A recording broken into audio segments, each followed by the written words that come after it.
What is up, guys? This is another early unboxing and review of the new upcoming Nerf Stratabow, part of the N-Strike Elite line. This one is exciting because it is all bow powered, no trigger. Now normally I don't like that feature, but this was hitting pretty hard up at Toy Fair, so I think that it's going to be great. It's got an inline clip, not a magazine, an actual clip, harmonica style up in here, but we'll take a look at that in a minute. Claiming ranges of up to 85 feet. This thing should be ultra sweet. I don't know if it's going to get that amount of power. It's definitely got some sort of plunger system in here, complete with an air release system back there. The bow itself looks very aggressive, very sci-fi futuristic. This dude seems to be having a blast with it.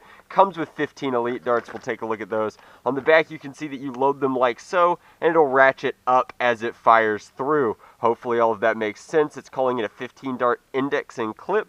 Down here we have the Hyperfire and the Dual Strike being featured as other elite blasters. My buddy Nerfomania found this one early for me, so I actually have not one, but two. I'll tell you what I'm doing with the second one in a minute. But let's go ahead and relinquish this from its cardboard prison. I had somebody tell me that I wasn't using a cool enough knife when I was using my karambit. And so we went back to the Zombie Tool Silas. You guys, ask and ye shall receive. So, is that everything we need? And sure enough, it is free. This says specifically, do not cut here. Gee, you think the string is an important part of the bow's functionality? It could be. So, a little bit smaller than I wanted it to be. That's about like almost an arm length for me, so it's probably coming in at a little under 2 feet or just about 2 feet long. But we've got a knockdown here, lower than it should be. I still feel like this should be higher, but I know why it's down here, so that you pull back and up like that. Since it's not pulling from here at all, this is an entirely stable anchor point. When you pull back, everything's coming from the bottom, and that's doing two different operations here. The first thing that it's doing is indexing this harmonica clip up, so it's going up each time, and it's also pulling this plunger down. There's a spring in here that you can feel. That said, there's no hold point. It's definitely not firing at the apex. You do want to slow down when you feel it stop, so like right around here. Proper bowyery, not very important for this on account of how weird and wonky it is. Ooh, that was a little bit of a whip on this side. I didn't think I'd need my Van Brace, but who knows. It is equally spaced. It's just kind of interesting how that works. Very clean indexing, very comfortable handle. I like that you can manually ratchet this up as well as its performance ratcheting. I do like that it has rollers. That's probably why it's so smooth. And let's get at the darts. Let's actually fire it, because there's not much to talk about it. It's a rather small bow with a rather large handle, lending to that kind of goofy, almost video game sort of feel where it feels like I should be making magical arrows each time. And true to form, you don't have to knock each time, because it's going to kind of reload for you as you index through. That makes this just as cool as the Thunderbow, in my opinion, although I think that the Thunderbow's performance is much better on account of having that kind of like draw to fire feature where you do reach a point, you can feel your trigger give, and then from there it fires. This is going to be much more like a Rebel bow, which I like a lot less, but if the performance is there, and it hasn't been in the Rebel series, but they tend to try the higher performance stuff in the N-Strike line first, then I'll be just as happy with it. The Toy Fair model shot hard. Real quick, these are W-Code Elites.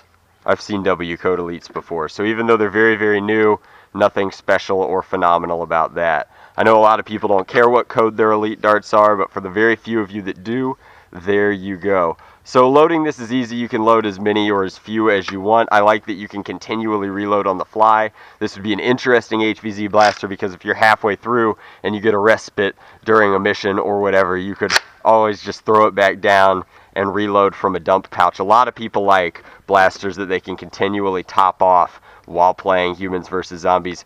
I do. I'm just not able to have that luxury with the role that I play. So whenever I want to top off, I have to drop a magazine and reload it fully.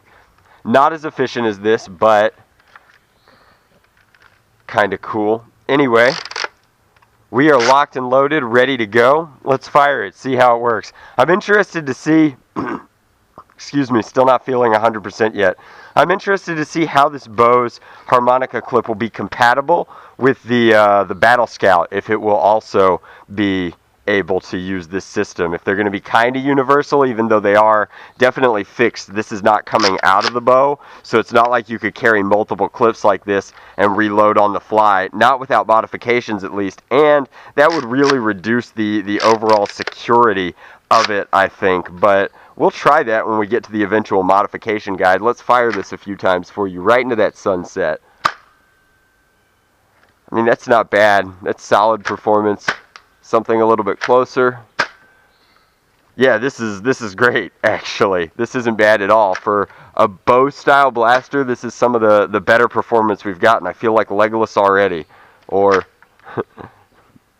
no, I mean, it's just cool. I wish that the knock was a little bit larger. I can only fit 2 adult-sized fingers on it, and almost all shooters use 3. I prefer 3, but this is cool. That's an easy thing to replace. It does feel a little bit fragile. I wish that there was a little bit more spring power, but all of that can be changed in the modification guide. One thing of note is that I've whipped myself in the wrist every time. Now, it's not a heavy draw, so it's not like it's hurting or anything. It's just very annoying almost. So what you could do is either wear a vambrace, or I'll probably devise some way to like adjust my grip on it so that I'm holding out here. That was much better, but super cool. This is fun. I definitely get like a sci-fi futuristic kind of feel. It reminds me a little bit of, I guess, kind of how I remember, and it's been a while since I've seen Serenity, but like Inara's bow, that's kind of cool. I just like it. I think it's fun. It's definitely not a practical blaster.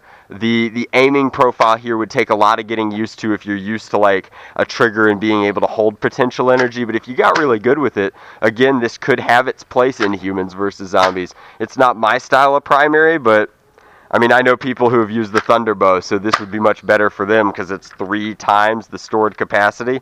Like, I'm still not out of stored capacity. It's actually quite a lot. You don't realize quite how many darts there are because of how they're staggered. Man, I wish we had N-Strike magazines that were double stacked. That would be so cool. That was a very straight shot. That's the Stratabow. I like it. People are going to be mad that I like it, but I like it. So I'd rather be honest with you guys than say that I don't like something that I do. The Stratabow is lots of fun. It's getting decent performance, and I think it's got modification potential. I'll be putting a mod guide in the description box below after I get the chance to crack this one open and tinker with it. And then, what am I doing with the other one?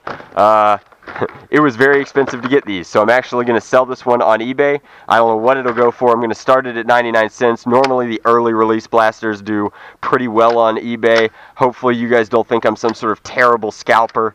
The alternative would be to just like keep it in my workshop and paint it, so this way somebody else gets a crack at it.